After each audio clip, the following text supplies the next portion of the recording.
Balik bansa na po ang world's number 3 pole vaulter na si EJ Obiena. At may good news siyang hatid sa kanyang mga taga-suporta. Naku mga kapuso, baka chance nyo na magpakilalang I'm a fan dahil magkakaroon po si EJ ng meet and greet ngayong Setyembre. May exhibition at panel discussion din kasamang ilang international pole vaulters.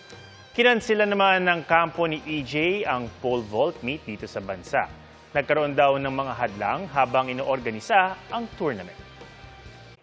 Mga kapuso, sama-sama tayong maging saksi.